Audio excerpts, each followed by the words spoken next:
दिवाळीच्या काळात कितीही नाही म्हणलं तरी आपलं नेहमीपेक्षा जास्त खाणं होतच. मग ते दिवाळीचे फराळाचे पदार्थ असतील किंवा मित्रमैत्रिणींकडे आप्तेष्टांकडे गेल्यानंतर किंवा बाहेर गावी गेल्यानंतरचं खाणं असेल. दिवाळीनंतर वजन काट्यावरती उभं राहिलं की अनेकांचं वजन 1-2-3 किलोनी वाढलेलं असतंच आणि मग मुळातच वजन जास्त असेल तर हे वाढलेलंच वजन बघून जास्त टेन्शन येतं. मग अशा वेळेला काय करायचं? कसं बरं हे वाढलेलं वजन कमी करायचं? चला आजच्या व्हिडिओमध्ये आपण अशा 7 टिप्स बघणार आहोत ज्या दिवाळीनंतरच्या काळात तुमच्यासाठी उपयुक्त ठरतील.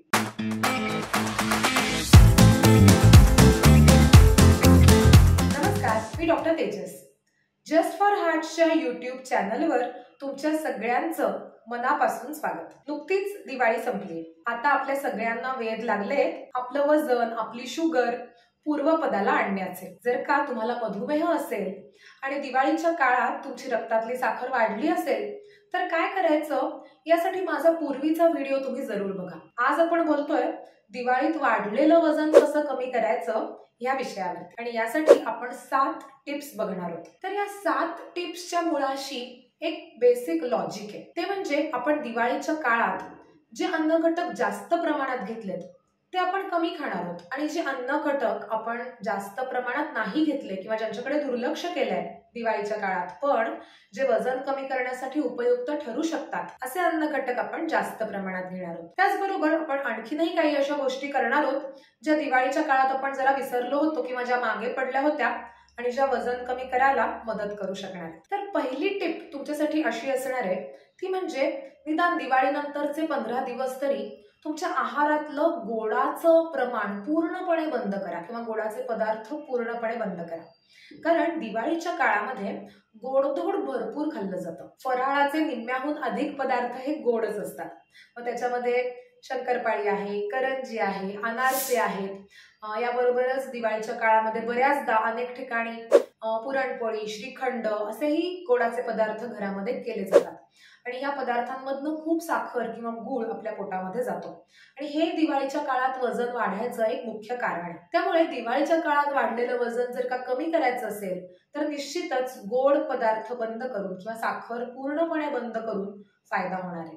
आणि मग साखर बंद करायची म्हणजे फक्त गोडाचे पदार्थ खायचे नाहीत का, रोजच्या तुमच्या दिनक्रमातली साखर पण बारकाईने बघायची. तर सकाळी उठल्यापासून जिथे जिथे साखर पोटात जाते त्या जागा तुम्ही शोधा. म्हणजे उदाहरणार्थ सकाळी उठल्यावरती अनेक जण चहा घेतात, कॉफी घेतात, यातनं साखर किंवा गूळ पोटात जातो किंवा अनेक ठिकाणी कोशिंबिरींमध्ये साखर घातली जाते, दही ताक घेताना त्याच्याबरोबर साखर घेतली जाते. अशा अनेक ठिकाणी साखर गुळाला जागा असते. आमटीमध्ये अनेक जण गुळ घालतात. तर हा बारीक बारीक जो साठा हळूहळू साठत जातो साखरेचा आपल्या शरीरामध्ये तो आपण बंद केला तर उत्तम. आणि कदाचित 15 दिवसामध्ये जर का तुम्हाला याची सवय झाली तर पुढे सुद्धा ही टिप तुम्हाला उपयोगी ठरू शकते तुमचं उरलेलं वजन कमी करायला किंवा अधिकचं वजन कमी करायला. दुसरी टिप तुमच्यासाठी अशी असणार आहे ती म्हणजे आहारातलं फॅट्सचं किंवा तेला तुपाचं प्रमाण कमी करायचं. कारण दिवाळीच्या काळात पुन्हा तळलेले अनेक पदार्थ खाल्ले जातात आणि ह्या तळलेल्या पदार्थांमधून भरपूर तेल पोटात गेलेलं असतं.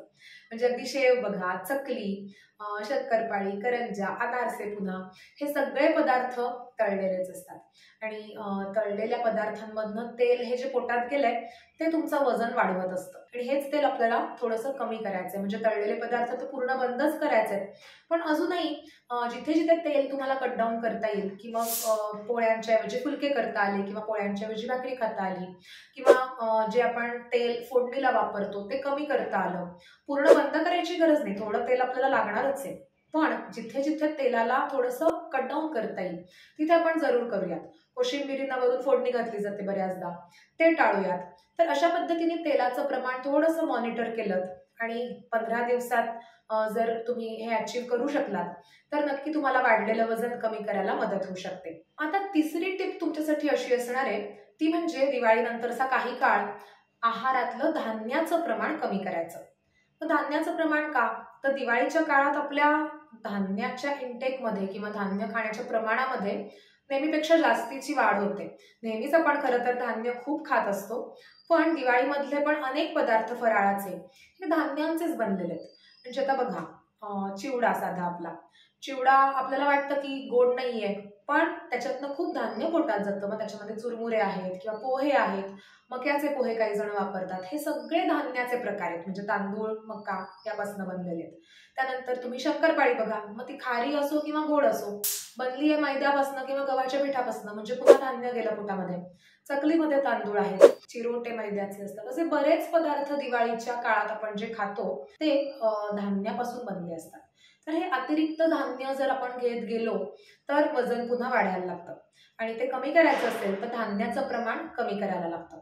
इन जनरल सुद्धा वजन कमी करण्यासाठी मी सांगत असते की तुम्ही धान्य कमी खायला सुरुवात करा, कारण की आपण मुळात जास्त खातो. तर दिवाळीनंतरचा हा 15 दिवसाचा काळ जो मी तुम्हाला सांगते, त्या काळात जर तुम्ही एक वेळेसचं धान्य पूर्ण बंद केलं, म्हणजे समजा रात्रीचं जेवण आहे तुमचं, त्यातलं धान्य पूर्ण बंद केलं तर उत्तम. म्हणजे त्या जेवणामध्ये मग पोळी, भात, भाकरी हे काही खायचं नाही. मग त्याऐवजी तुम्ही त्या जेवणामध्ये उसळ खाऊ शकता किंवा कडधान्य खाऊ शकता, वरण घेऊ शकता, सॅलड घेऊ शकता, दही ताक घेऊ शकता, पनीर घेऊ शकता, नॉनव्हेज जे खातात ते अंड घेऊ शकतात. म्हणजे उपाशी राहायचं नाहीये, पण धान्याचं प्रमाण पूर्ण बंद करायचंय.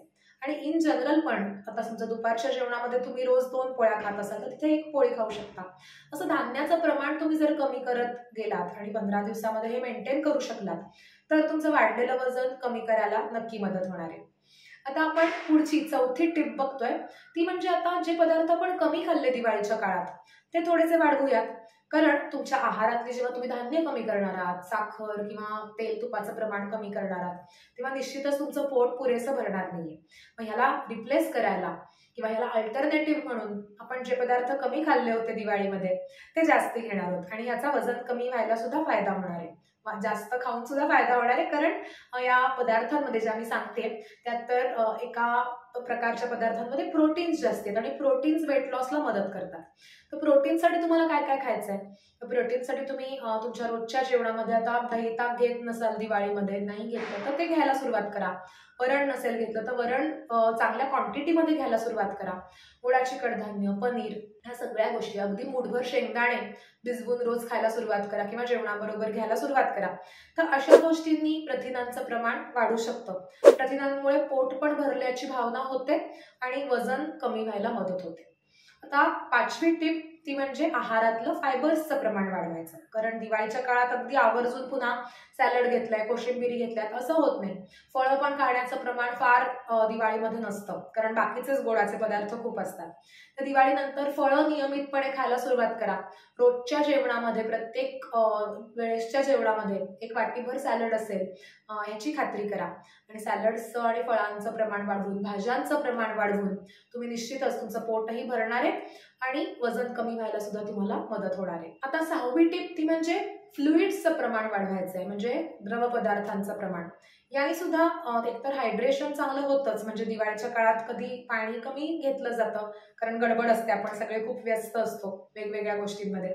तर आवर्जून पाण्याच्या प्रमाणाकडे लक्ष द्यायचं आहे. आणि साधारण आपण असं म्हणतो की एक 2 ते 2.5 लिटर पाणी तरी कमीत कमी प्यायलं पाहिजे, जर काही बाकी इंडिकेशन्स नसतील तर. तर तेवढं पाणी जातंय ना, आणि नुसतं पाणी जर प्यायला आवडत नसेल किंवा तेवढं जात नसेल तर मग ताक आहे किंवा नारळ पाणी आहे किंवा लिंबू पाणी साधं आपलं, जलजिरा, अगदी कोमट पाणी, काढा असे पदार्थ पण चालतील की जेणेकरून पाण्याचं प्रमाण आहारातलं वाढवता येईल आणि तुम्हाला मदत होईल. आता शेवटची 7वी टिप ती म्हणजे दिवाळीमध्ये आपण अजून एका गोष्टीकडे दुर्लक्ष करतो, ती आहे व्यायाम. व्यायाम बऱ्याच जणांचा राहून जातो, कारण दिवाळीमध्ये आपण बऱ्याचदा बाहेरगावी असतो किंवा घरामध्ये पाहुणे असतात आणि इन जनरलच सगळं वेगळं वातावरण असतं, एकदम धामधुमीत असतं सगळं. तर व्यायाम जर का तुमचा मागे पडला असेल दिवाळीत, तर ते सुद्धा वजन वाढायचं एक महत्त्वाचं कारण असू शकतं. आणि तुम्ही व्यायाम जर का पुन्हा सुरू केलात तुमचा, तर नक्कीच तुम्हाला वाढलेलं वजन कमी व्हायला मदत होणार आहे. तर किमान एक अर्धा तास आणि छान दमाल तुम्ही असा व्यायाम, म्हणजे अगदी छान रमत गमत चालताय, गप्पा मारत मारत मारत, तर त्याला व्यायाम नाही म्हणायचं. ज्या व्यायामामध्ये खरंच तुमची दमछाक होतीये, तुमचा हार्ट रेट वाढतोय, हृदयाचे ठोके वाढतायत, दम लागतोय, धाप लागते किंवा घाम येतोय छानपैकी, असा व्यायाम म्हणजे तो खरा उपयुक्त व्यायाम असणार आहे. आणि त्यात सुद्धा जर तुम्ही व्हरायटी ठेवू शकलात, म्हणजे कधी चालणं, सायकलिंग, पोहणं असा व्यायाम, कधी वजन उचलून करायचा व्यायाम, कधी सूर्यनमस्कार, योगासनं, स्ट्रेचिंग, याचं कॉम्बिनेशन जर का तुम्ही करू शकलात तर तो सगळ्यात उत्तम व्यायाम असतो. तर असा व्यायाम तुम्ही सुरू करू शकलात तर त्याचा तुम्हाला वजन कमी करण्याबरोबरच इतरही अनेक फायदा होणार आहे. तर ह्या 7 टिप्स जर तुम्ही लक्षात ठेवल्यात तर दिवाळी नंतरच काय पण इन जनरल सुद्धा तुम्हाला तुमचं वजन कमी व्हायला मदत होणार आहे. दिवाळीचं निमित्त घेऊन आपण फक्त बोलतोय, पण वजन कमी करण्यासाठी पण याच 7 टिप्स तुम्हाला नक्की मदत करतील. तर तुमचं वजन दिवाळीत किती वाढलं हे मला कमेंट्समध्ये जरूर कळवा आणि ते कमी करण्यासाठी तुम्ही काय काय आता करणार आहात आणि कमी झालं का ते सुद्धा मला 15 दिवसानंतर याच व्हिडिओच्या कमेंट्समध्ये सांगितलं तरी हरकत नाही. मी तुमच्या कमेंट्स नक्की वाचेन आणि तुमच्या काही प्रश्नांना किंवा शंकांना उत्तर द्यायचा जरूर प्रयत्न करेन. चला पुन्हा असंच भेटूयात आपण पुढच्या मंगळवारी संध्याकाळी 7 वाजता जस्ट फॉर हार्टच्या YouTube चॅनलवरती. धन्यवाद.